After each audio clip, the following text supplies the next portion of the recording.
Monisanga loboko na yo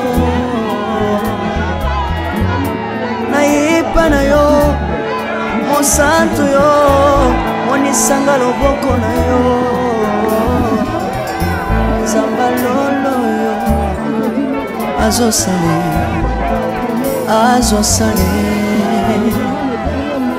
Zamba lolo azosale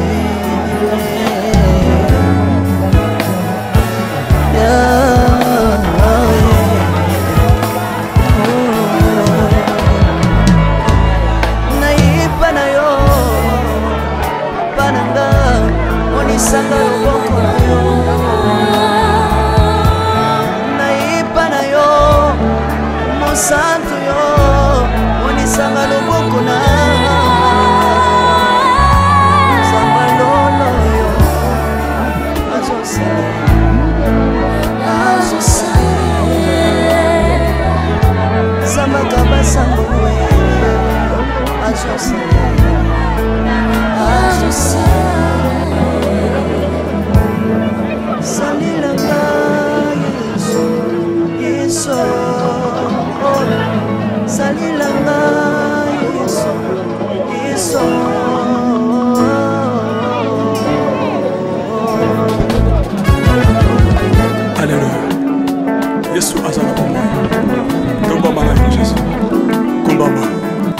Bana Belgique, bana France, bana Allemagne, bana Hollande, ngonga na bino ekoki ya délivrance.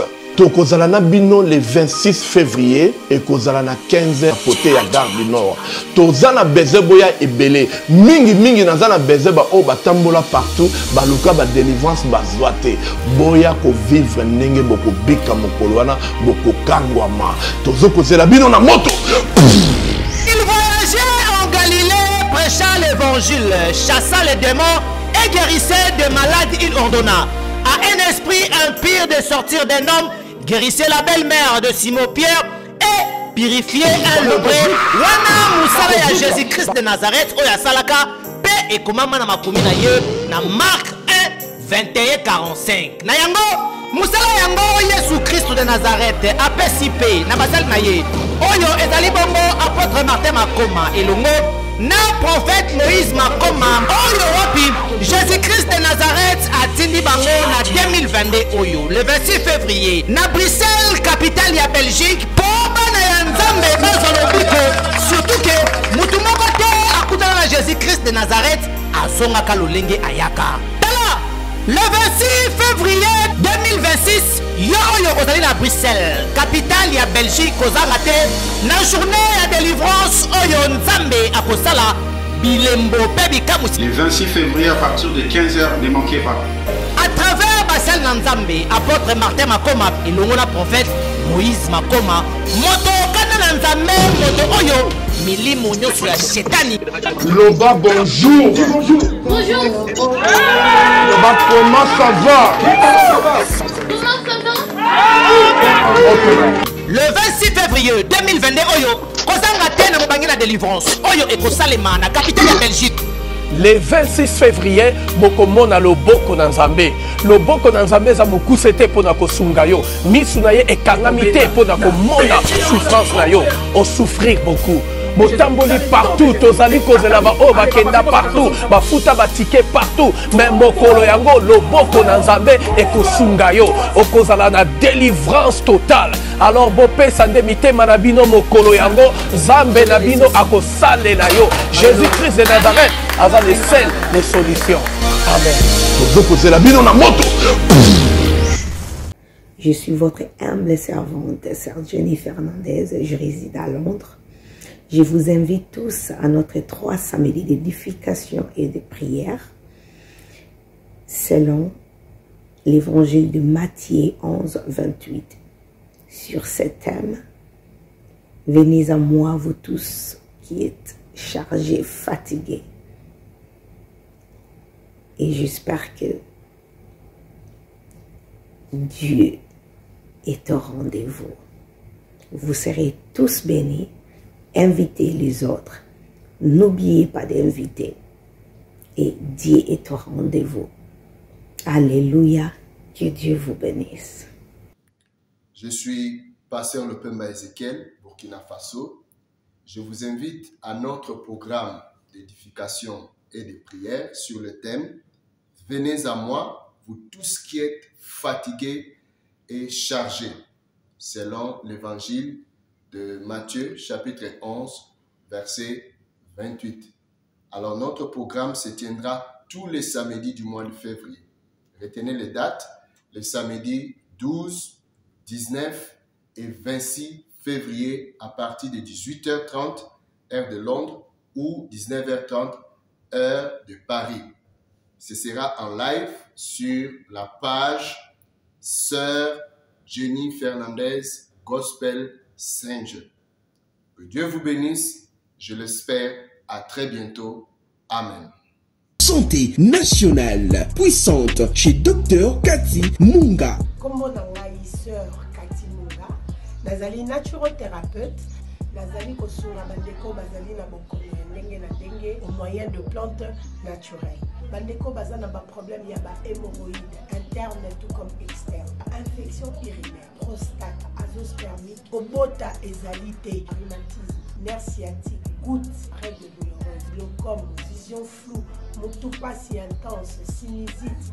Awa nazana kati ya laboratoire. Awa nde bisika na séchaka ba plante, banzete, ba makasa ya ndenge na ndenge, depo na nga yango yo esika na salaka ba formi na ba solution na nga. Merci na équipe mobimba ya Maison chez Cathy, en particulier Joyce Boulala.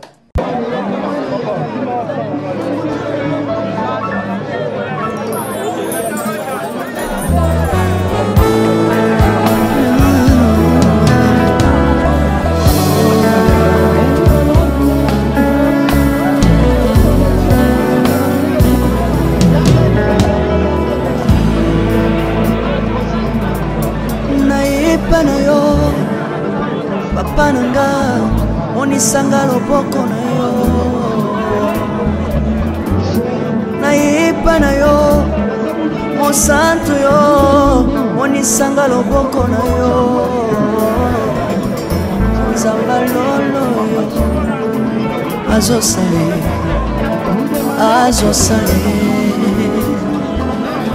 nzamba lolo azosale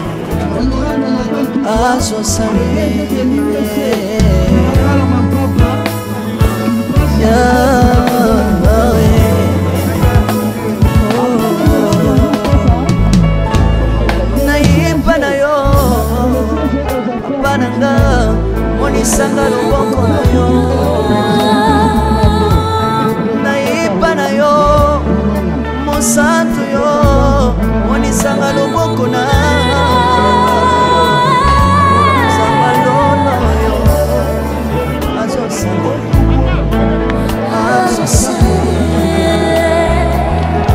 nzamba kabasango azosale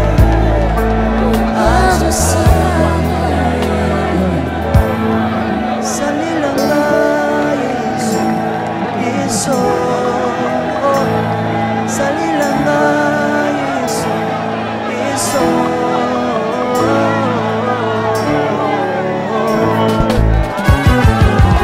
Alléluia. Yesu azala baba. Donc baba na Jésus. Kumbaba. Tiro. Yesu na lingina tachona. Yesu. Baba na lingina temunye sababu.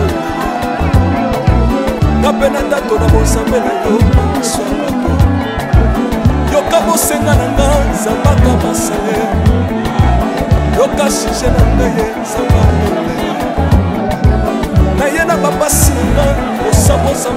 Eh ben voilà, la casca son automne ma belle casca son artiste et musicien bien que chef coutumier mais forme ne tombera jamais bon papa te za kitoko trop nga papingo chima fondateur ya idéologie ya Molokai nakata changu na changu papingo chima me casca son ya zema kamba forme te biso to yinde ba fan club na ye to banande ko puye tango abeta ndule biso bilamba ezo apesaka nature ezo pesaka poids harmonie talaka makambala sape aso moto mende to leli casca son monionde te na monango danser po ba grand prêtre ba grand ngolo bandundu balaki na même ngama makianda zalaki wana ba grand prêtre ba kimbuta batebele moya kotanga te ba jonathan wata ba jangoi bonora ba marque na marque c'est que azalaki danser po apesaki pe ba bula charismatique alobaki te tine bona na gouvernement ta bozolia bosa nyonso mais babile mo ezala siko ba griffe na tuna na mayo te ba griffe ne na zabwe na trop makasi so ye pe no meki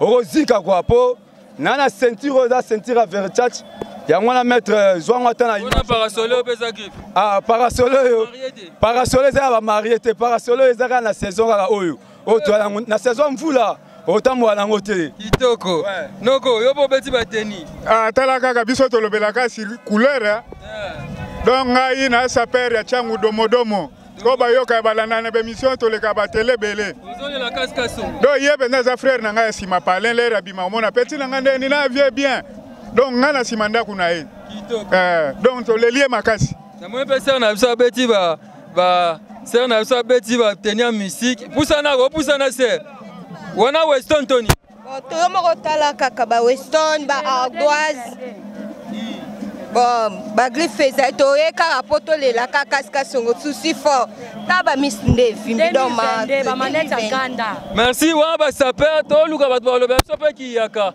na monde ba to bazobima voilà tous on a ambiance na attaque foot tozo citer na biso kalaté tenir toujours on vote à idéologie Molokai cour suprême de la SAP ya Tsangu verso Tsangu nga kombo na ngala Firenze tempête du désert na Marokati na baike ya cour suprême de la SAP merci la Firenze merci ya koloba mingi ezata to ya ba saper toye pona kolela bembaka songo oyo ayebi oyo ayebi te to ya ba saper to ya ba lire ya lelo te ya lobi te tili wana biso tokozala nango kaka toujours religion kitendi kala te baosa lever accord na tanki futa na ete mwa quelque ambiance tozwa tokoba lisolo na biso kala te baosa lever accord a casca songo muto a valoriser culture yaka na yebi te wana cérémonie traditionnelle to nini voilà total image ni baosa la biso kuna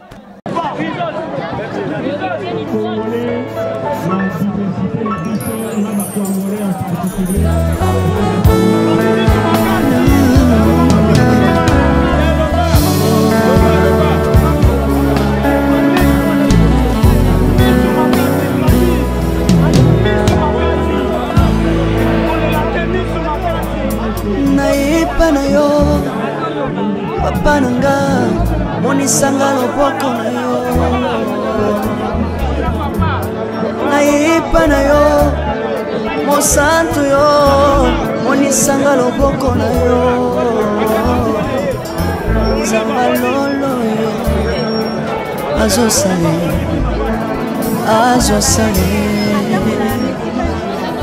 zambalolo azosale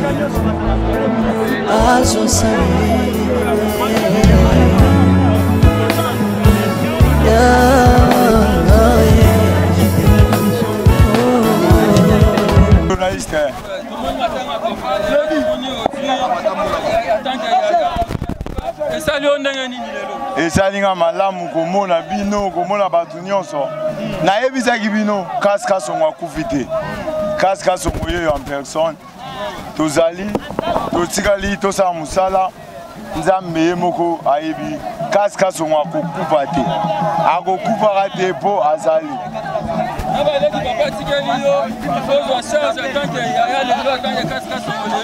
papa alakisaka nga deja kolinga bato alakisaka kovanda na bato donc nayebi ndenge nini ya kovivre na baninga nakondima nga mona lala nzala me baninga basala nini balia papa alakisaki biso kokaba alakisaki biso bolingo donc tokozala nango ti suka na biso mamoya remerciement na bandeko nyonso bayaki na bayaka bato nyonso napesi bandeko nyonso kaka merci merci mingi ndenge bapartage sango oyo ya mawa na biso elongo napesi merci na bakonzi ya mboka napesi bango merci mingi epuis mpe bino bajournaliste bozalaki wana depuis kokufa na ye ti lelo corps ezobima tozokende na cimetière napesi bino merci mingi.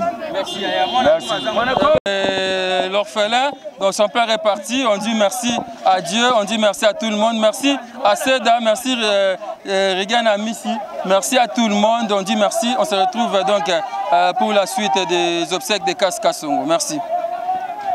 Et bien voilà, c'est l'arrivée de son fils aîné, le fils de Kasska Songo. C'est celui que vous voyez là, il est en train de saluer les ancêtres, le fils de Kasska Songo, l'aîné de la famille, voilà. On est donc ici en train de pleurer cette icône de la culture Yaka, Kasska Songo qui nous a laissé. Ça fait très mal, c'est vraiment triste. Tozolela, naba bazolela. Wana mwana liboso ya Kasska Songo azopesa mbote na bambuta za bantu, na bakoko oyo bazawa bazolela ezosala pasi. Kasska Songo akei, Kasska Songo atiki biso. Tolela na bazolela. Wana mwana ye. Certainement, il aura le pouvoir aujourd'hui en tant qu'aîné de la famille, le fils de Kasska Songo. Voilà, là j'ai la canne, certainement, traditionnellement par là, il y a un message derrière.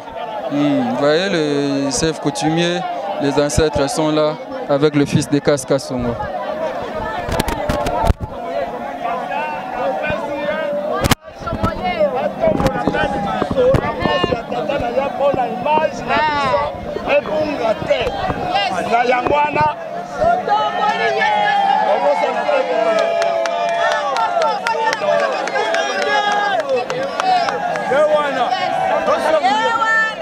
Voilà, nous allons tenter de faire parler quelques chefs qui sont là.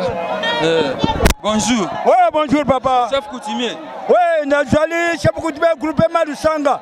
Citoyen Ibalou Mjengankou. Désolé, la Kasska Songo. Ouais, Zagi ya Bayaka. Voudez. Namoni bosoli na mwana awa bolobini bona mwana na. Mwana nende motototi na place tata na ye. Remplacement ya tata na ye Isabelle. Mutu mushute. Siko mwana komi chef. Oui. Akomi chef to kusala avertir ye. Toko ansala avertir ma ya ye. Mukoni. Oh, tozali. Atalelo. Atalelo. Oui. Donc ya bokoko eza. Tangu to kusala cérémonie. Ya bokoko ye makasi banda tata na ye. Ayembelaki bokoko. Na yango na image ya tata na ye. Biso ba chef coutumier. Oto uti na ye oyo Kasongo akumisaki biso yo mteba le savant. Donc yango wana biso pe tozwi image ya mwana wana azongisila biso Kasongo ya mwana. Chapeau wana tata na ye yenda la tango. Ndeje tozana bino awa. Tokomona ndenge eleka nyonso alelo. Tokomona ngo na musangu tangu tokobeta musangu. Cérémonie coutumière. Babengiango cérémonie coutumière Msangu. Akulunda Yamona gala kindemte. Yamona gala Kasongo lu. Yoka cérémonie coutumière ndesa.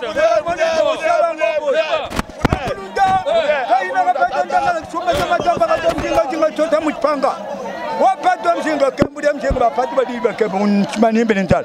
Kaina kapeza ndanga la kishumba kama tambaka mzinga. Mzinga zinga chota mjipanga. Wapata mzinga kembudia mzinga bapati badiba kebunchimani benental. Lusanga mwambo. Kwa tukiri mama musulubile matanda yombula penda yomba yopeza.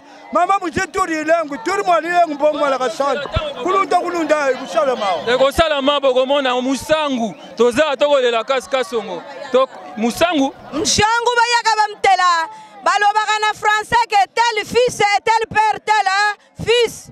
À partir de lelo Kasongo akufite Kasongo azali. Musangu akocha mbiso moko tokocha ye musangu tokopesa ye bokoko ndenge topesaki tata na ye. Tozali awa tokomona ndenge bapesaka bokoko mwana Kasska Songo akozwa pouvoir lelo awa babengi yango musangu. Toko babola na ba détail nyonso ya obsèque ya Kasska Songo awa na tanki futa toko ba reportage na biso.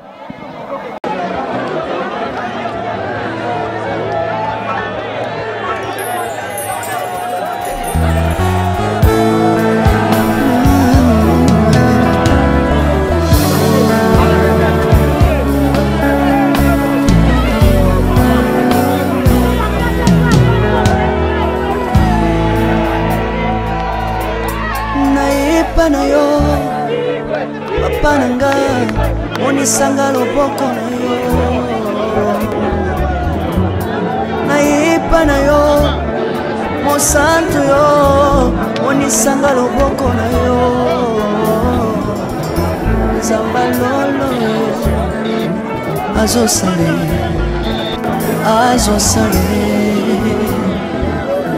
nzamba lolo azosale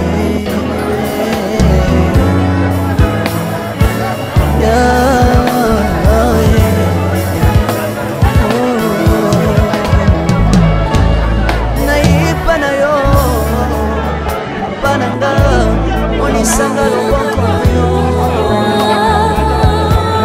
nayepa na yo mosantu yo monisanga loboko na nzamba lolo yo azosale nzamba kabasangolwe azosale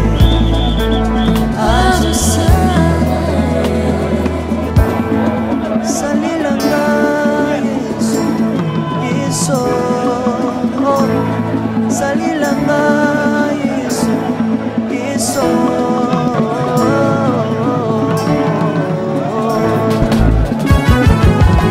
Alléluia. Yesu azala bomba.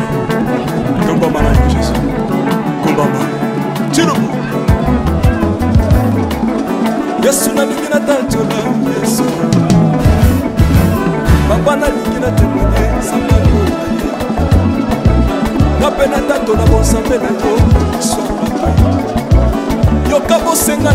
Shalom, shalom à vous, les enfants de Dieu. C'est bien moi, votre frère, le pasteur Israël Nash. Je vous salue au nom de Jésus. Je suis précisément à Kinshasa. Naza responsable à Ophelina. Jésus est mon papa. Naye liboso na bino pour représenter bino bana o bozomo na bilili pe ba difficulté tozanango. Na bandaki musala oh ça fait longtemps ya koboko la bana selon ainsi dit l'Éternel. Mais ba difficulté ezamingi difficulté ya loyer parce que tozo foutela et puis difficulté au foot la bana minerval pour to chute au bandaki to pesa qui avance mais tikali ndambo nazo banga ke bana oyo bakata classe bakoma nango na sukate. C'est pour cela Dieu m'a mis au cœur na lancé message oyo na batu nyonso ya motema malamu basunga bana oyo bozomona na bilili bana oyo bozomona na bilili ndambo na juna rond-point Ngaba ndambo Victoire ndambo Limité et puis ndambo l'état pesingai pona bande kolanga nyonso ba congolais bobi ba réalité nini to passer nango na mboka soki nga simple individu na ndimi kozwa bana oyo na bokola na ainsi dit l'Éternel. Ce qui l'État s'est décidé, tout le monde a sous fazer na zelati. C'est difficile, il y a aussi un moko. C'est pour ça que nous lancé appel na bana nyoso nzambe pour na classe ya bana oyo, pour na loyer na bango, kolata pe kolia na bango. Na osenga na batu nyoso baza cœur sensible, pe baza na motema ko sunga ba sunga biso pe ba salisa biso. Toza na commune ya Kalamu, quartier Kauka, référence ya monene tukangami na université Kimbangiste, avenue comme on a Marin, le numéro 16. Le numéro de téléphone à Bisso pour na bateau balingi ba contacter Bisso pour na ba détail mon sousou. Ils a plus 243 89 72 32 229. Shalom, c'est Papa Moïse prophète. Il y a église Hosanna. Na ye kopé sabino message de l'eau pour na ba oyo bazala ba blocage, ba limitation, ba mari de nuit, ba esprit de mort, ba maladie oyo et si la kate. Mais mingi nazana besoin ya ba oyo ba tambola partout. Oyo ba luka ba délivrance, oyo ba mata kutu ba vio pour na ko luka ba délivrance et simbate. Nazana besoin na bino boya pobo bika po ite ngonga na bino ekoki.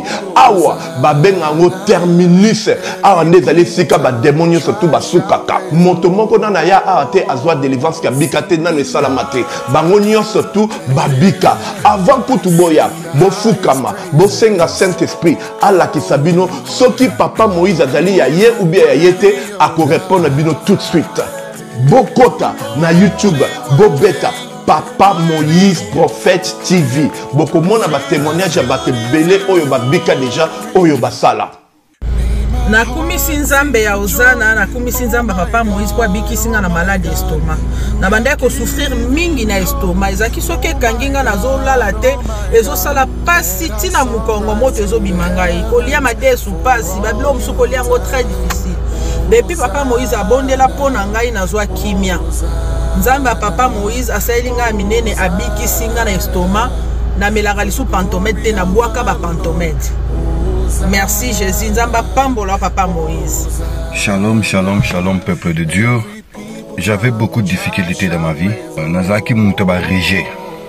Un peu partout là, où vous rencontrez, où vous Moussala, après quelques temps, Kakaboué, Mukolo compagnon Yini ou Kabou, sans raison valable. D'ailleurs, au Koutanana prophète Moïse, le prophète Moïse, Aza homme de Dieu. Aza homme de Dieu, tout ça va aventure. Aza vraiment Moussa Lienzambe.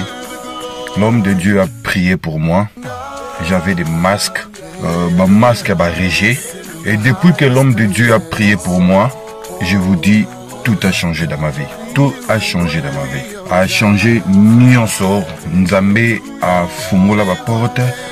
Mon prophète Moïse, que Dieu te bénisse. Depuis 2012, ils ont yokaté. Docteur Baibisanga Eko Yokate. Qui n'a pas deux rendez-vous dans l'hôpital ya minene. Baibisanga Eko Yokate. Moi, je peux la opération pesate. En tout cas, na vanditi lelo na yoka na ngai te na lito na nga gauche. Mwana na yo komo na nani? Na yo ko lobi mwana na nga komo mwana na nga liboso komo na nani? Marcel. Nazoka na kangika lito yo kaka nazoko na oyo banda koyoka te, ça veut dire que la yoki zambe ya ngai. Oh na pusi ku téléphone musika pour fait. My God. Nazozela bino nyonso tout na moto.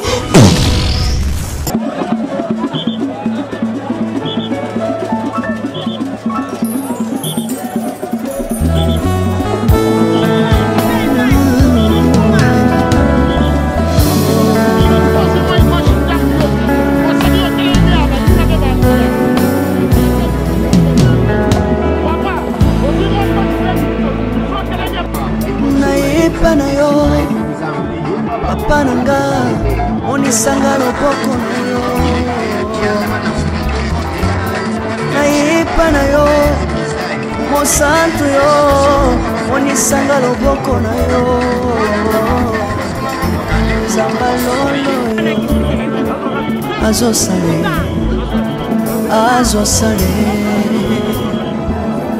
zamba lolo azosale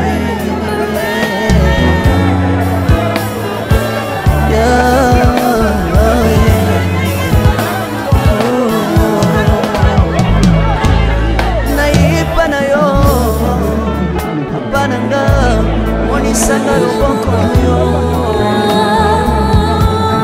nayepa na yo mosantu yo onisanga loboko na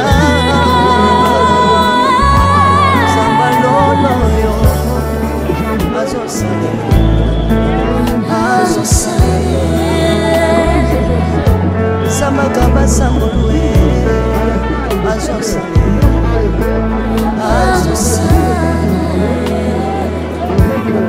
Salilanga Yeso Salilanga. Choix des obsèques qui vont refléter son message. Sans plus tarder donc, je vais vous lire le programme.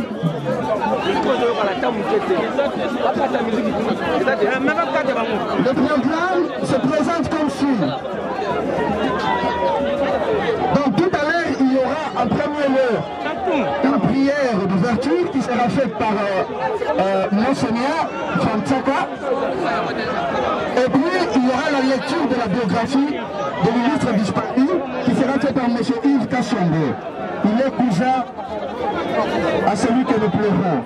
Ensuite, va intervenir l'oraison funèbre, et une oraison funèbre qui sera un peu particulière parce que ça sera des hommages à l'œuvre artistique de celui que nous pleurons, qui seront faits par un comité ad hoc à la tête duquel chapeaute l'honorable Samaïs Mitendo. Ensuite, il y aura des témoignages il y aura 4 témoignages. Si une personne estime qu'il aimerait témoigner, une seule personne va venir devant pour se présenter, s'inscrire auprès du service. Ensuite, nous allons passer au dépôt de fleurs. Et puis, il y aura le nom de la famille qui sera lu par Papa Deli Kabamba, qui est cousin à l'illustre disparu. Ensuite, le mot du remerciement de l'honorable président Christophe Mbosso au nom de la grande communauté congolaise. Et puis va intervenir la levée du corps pour le stade municipal. Vous comprenez donc qu'on va courir derrière le temps. Sans plus tarder, je vais inviter Monseigneur Fantaka au diocèse de Topokabaka qu'il vienne faire la prière. Est-ce qu'on peut signaler si le micro n'atteint pas là-bas?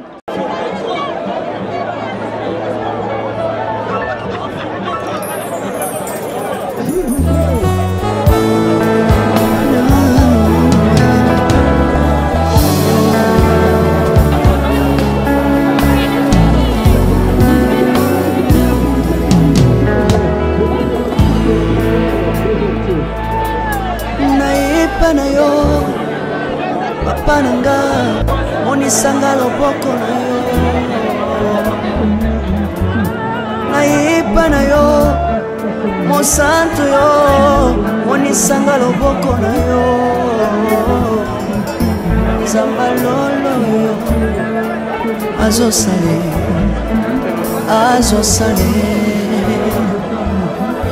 zamba lolo azosale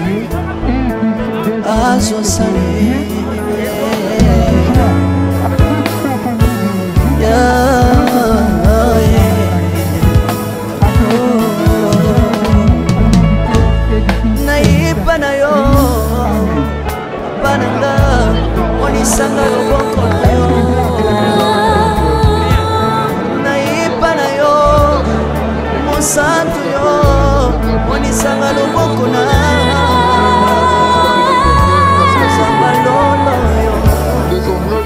Moïse Kassomolikwati, génère la mission catholique, secteur de Samakabasa Moloue, il est né le 1er janvier 1974 au Batamanga. Après ses études primaires à l'école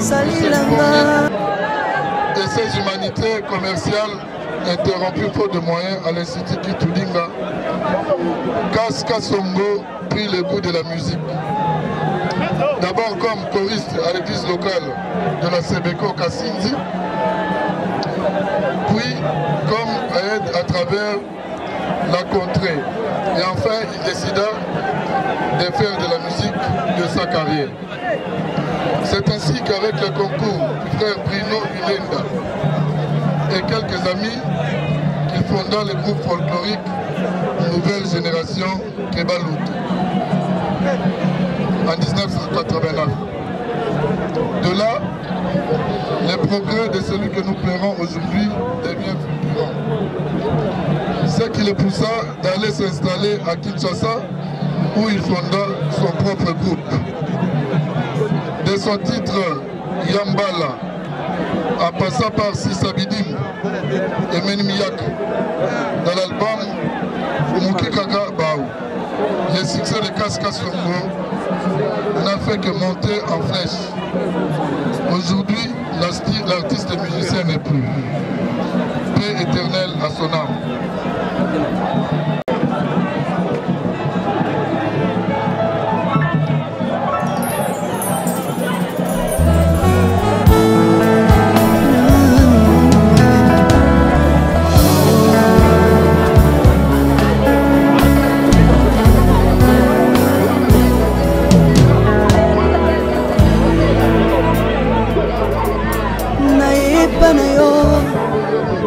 Pananga monisanga loboko na yo naipa na yo mosantu yo monisanga loboko na yo zamba lolo yo azosale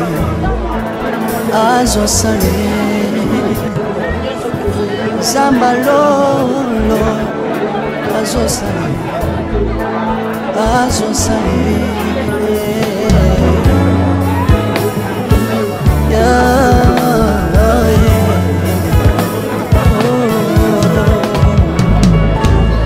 nayepa na yo pananga monisanga loboko na yo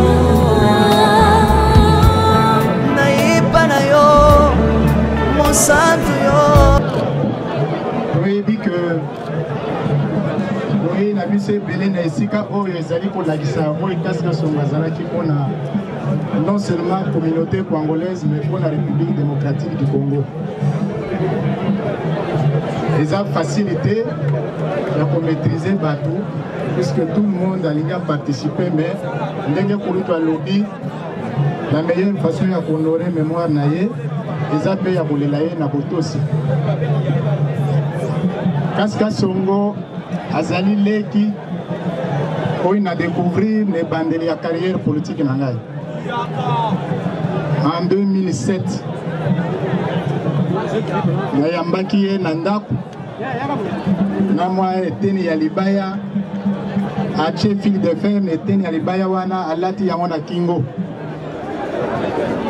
aye ayebisi nga yaya ngai naza Kasika Songo naza musicien mais nazobundabunda nazokoka te nalingi bosunga nga tala eloko naza kosalela ezanga na ntina natuni ye olingi nini non ata guitare ya pamba la guitare sèche chez moi au quartier 1 juste na coin wana ezaki na mwa ligablo moko bazalaki kosala baguitare sèche toke na ye wana nasombeli ye 2 guitare tozongi na ndako ayebisi nga sikoyo ezangi nga bambunda ifo nakende na kwango nakende osalisa bambunda mpo bambunda awa ekosimba te mpo nasalaka barépétition topesi ye oyo azalaki nango mposa ake na kwango nde aye kobanda premier album na ye oyo akotaki enregistrement ntango abandi album abandaki na ndeko na biso aza na poto nayebi te soki azali awa ndeko Meran ye nde mutu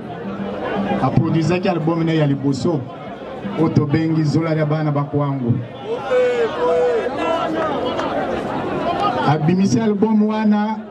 C'est en ce moment que biso nyonso tokoyeba Kasika Songo puisque na album na ye ya liboso bokomona mabange ebele te mabange ezalaki kuna peut-être opérateur économique badiamantaire bana poto mais biso awa mabange ezalaka te puisque na ntango wana moto ayebaki Kasika Songo aza te. C'est seulement ntango Zolari bana bakwango ebimi e Kasika Songo aye koyebana baye kozwa mwa mikakatano na ndeko na ye Meran baeti epai na ngai na bureau pour que to arbitrer moi conflit wana bazalaki nango na distribution ya album ekomaki ke bakende na justice. Kasika Songo epai na ngai nabengisi mpe Meran navandi bango toteyi bango batrouve solution à l'amiable. Na moment wana Meran atiki ye bazalaki kokontinue na ye lisusu te akomaki kobundabunda mpo akota studio nde ntango wana aye kobanda conception ya nzembo ya Sisa Bidimbu. Ntango abandaki nzembo wana kombo apesaki yango eza Elembo. Ntango aye koyebisa nga na yebisa ete yo yembaka na monoko ya mboka na biso Elembo eza na lingala yemba tie yango mpe na monoko ya mboka. C'est comme ça katiaki yango Sisa Bidimbu. Album wana ebimi ekoti ntina bandako nyonso na concours ya yaya na biso ere wana aza gouverneur ya ville de Kinshasa akoti yango ti akomi mpe interpellation ya bahomme politique nyonso ya République démocratique du Congo mpo na ntango wana me mokonzi ya mboka oyo tozalaki na ye Joseph Kabila ayoka Sisa Bidimbu nazoloba je prends ya André à témoin. Donc Kasika Songo ayemba mpo na Congo mobimba et depuis ce temps là banzembo ya Kasika Songo ezalaki lisusu ya bakongole te ekomaki banzembo ya Congo mobimba Moluba Mongala Muswahili abina nzembo ya Kasika Songo mpo kokende bisika nyonso okuta banzembo ya Kasika Songo. Mais il était encore en train de se rechercher puisque producteur ya malonga azalaki na ye te. C'est ainsi que tozalaki koaccompagner ye pas comme en tant que producteur mais kosoutenir ye kofinancer ndenge azalaki kobunda wana. Et kokoma na moment que non yaya na komi pe na tango yo il faut na moderniser musique na louaka ba instrument ayo ko poser ce problème et on a eu aussi on a aussi été les premiers à lui acheter les instruments modernes oyo et singele qui abanda musique professionnelle. Mais Kaska Songo chantait tout le monde. Kaska Songo chantait tous les thèmes. Ayemba bolingo nanzembo na yesu wale bana bakwango. Ayemba investissement na social nanzembo na yasisa bidimbu interpella biso nyonso. Ayemba bomoko unité nanzembo na ye oya biso ba yakatoza ebele. Tango azoyemba nzembo wana azomona bayaka na lolenge oyo bayebeli biso na Kinshasa. Ozala mukunda, ozala muyanzi, ozala musuku, ozala muungani, ozala nani, oyo nyonso babengi mwana bandundu ndenge baza kobenga biso pe na Kinshasa baza kobenga biso bayaka. Donc Kasongo a interpellé toute la communauté ndundoise à comprendre que toza mutu moko et tous on a été identifiés dans cette ville de Kinshasa comme bayaka. Et avec ça, il a valorisé Otobengi Bayaka, il y a grand bandundu mobimba. Puisque la nzembo wana azoye mbaba tribi nyonso tokoko kutanango na bandundu mobimba. Kaska Songo azalaki pe mutu azalaki koloba polele. Ada opesi yembo soka lingi pe yebisa vérité ko kwata yo akoyebisa yo. Ezaki pe ko créer souvent ben compréhension na bakulutu mususu na bandeko mususu na bakamarade mususu puisque azaki penza na réserve te ye akoyebisa yo oyo ebunaki na motema. Lelo wana mokolo moko Dieu merci l'histoire se répète toza na madilu mutazo ko modérer séance à lelo baye komona ngaki il faut voyager puisque azu mutu moko balobi to sala ba formalité awa ye akoyamba ye.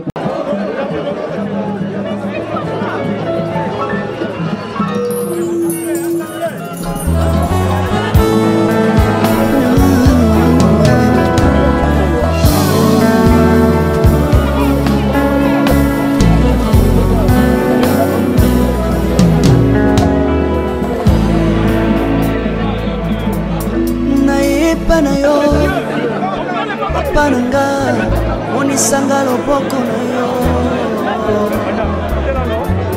Naipa na yo, mosantu yo, onisanga loboko na yo. Zamba lolo yo, azo sale,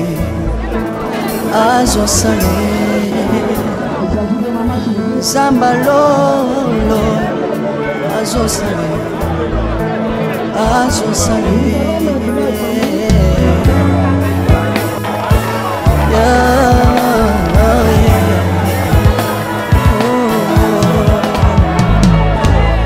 naipa na yo, bananga, onisanga loboko na yo. Naipa na yo, mosantu yo, onisanga loboko na yo.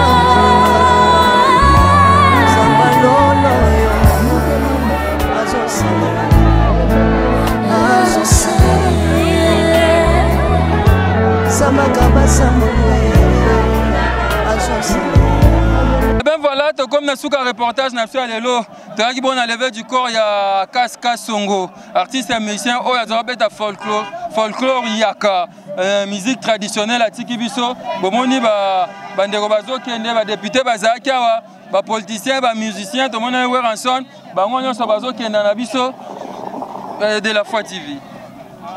Un témoignage?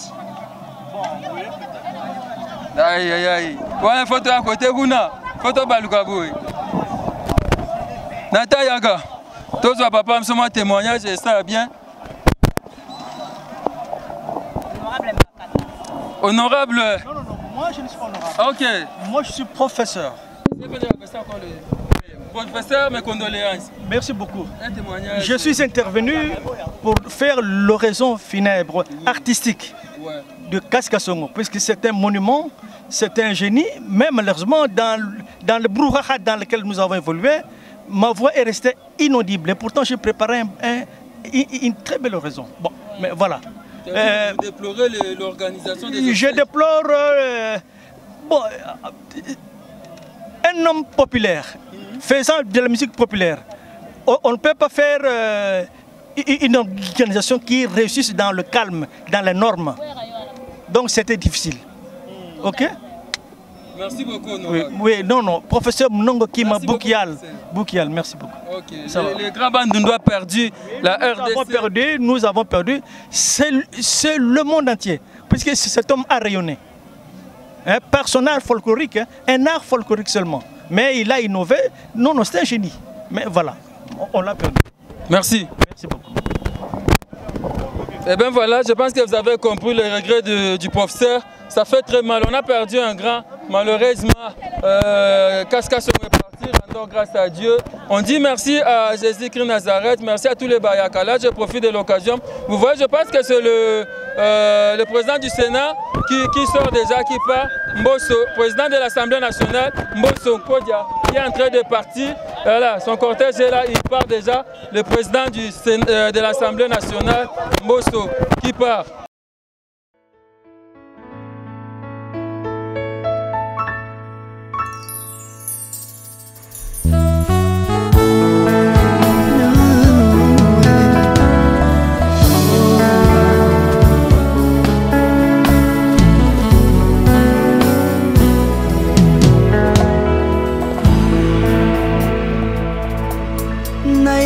Na yo papa nanga monisanga loboko na yo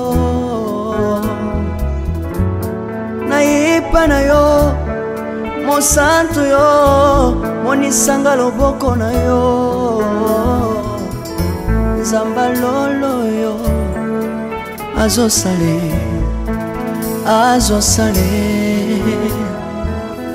nzamba lolo azosale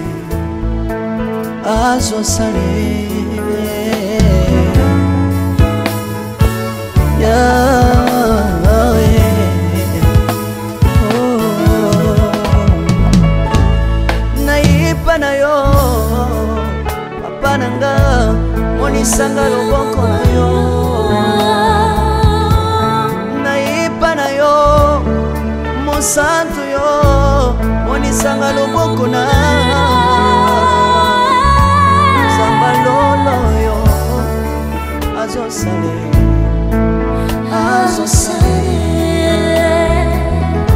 zambaka basangolue azosale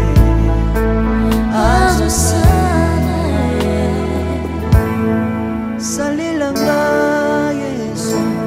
yeso salilanga yeso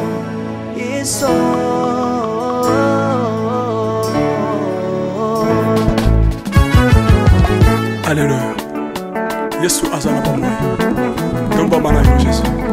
Kombamba. Tirobo. Yesu na mingi na tatola Yesu. Papa na lingi na témoigner sangalo na ye. Na pena tatola bon sambela yo so bato. Yoka bosenga na nga zambaka basaye. Yoka shije na nga ye sambalo na ye. Na ye na bapasi na nga libosa bozambe na yo. Na ye na kozanga na nga libosa bozambe na yo. Salela nga yeso yeso. Salela nga yeso yeso. salela nga yeso yeso Salela nga yeso yeso Undela nga yeso Undela nga yeso yeso Undela nga yeso yeso Undela nga yo Longisa nga yeso Longisa nga yeso yeso Longisa nga yeso Longisa nga yo Merci Jésus. Nalebi bia bisenga senga nzamba lole. Nalebi bia pesanga kabela nga bisenga senga. Yes moko nini ye bato bakolia pe na nsima na ngai. Yes moko nini ye bato bakolata pe na nsima na ngai. Yes moko nini ye bato bakovanda pe na nsima na ngai. Nalebi ke bisenga nzambe alonda ye. Lokota ngai yeso yeso, lokota ngai yeso yeso, lokota ngai Jésus kotika ngai te. Lokota ngai oyo tombola ngai yeso yeso, tombola ngai yeso yeso, tombola ngai oyo.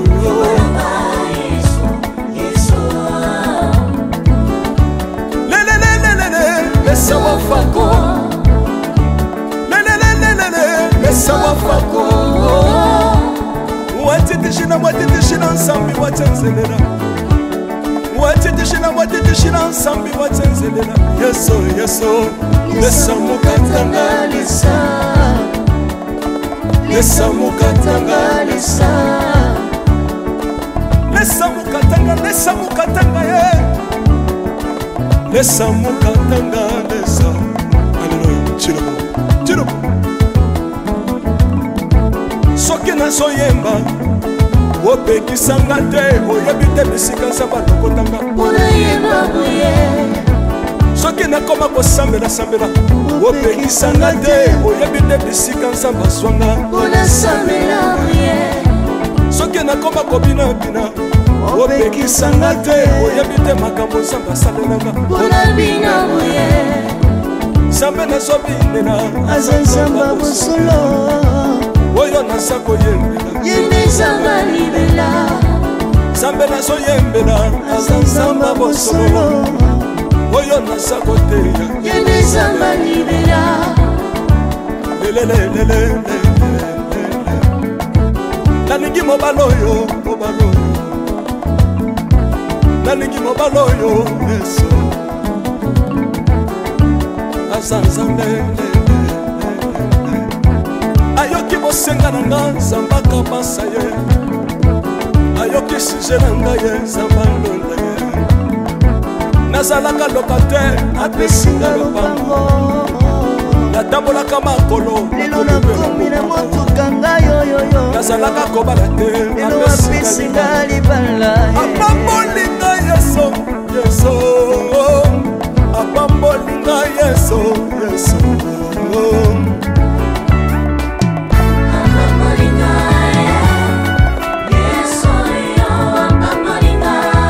Yesu apambolinga Chilobo. Yesu alokotinga pesitila asa nzambe nalingo beta mololo bisika ezali yo beta mololo waba fils du prophète bana royaume de Dieu bana centre de réveil. Nous obligés obligé obinaka wa pied pour la pambola yo ingénieur qui on est ensemble na yesu longo tozomana na be ya nzambe eza wapi soki nzambe azopambola yo.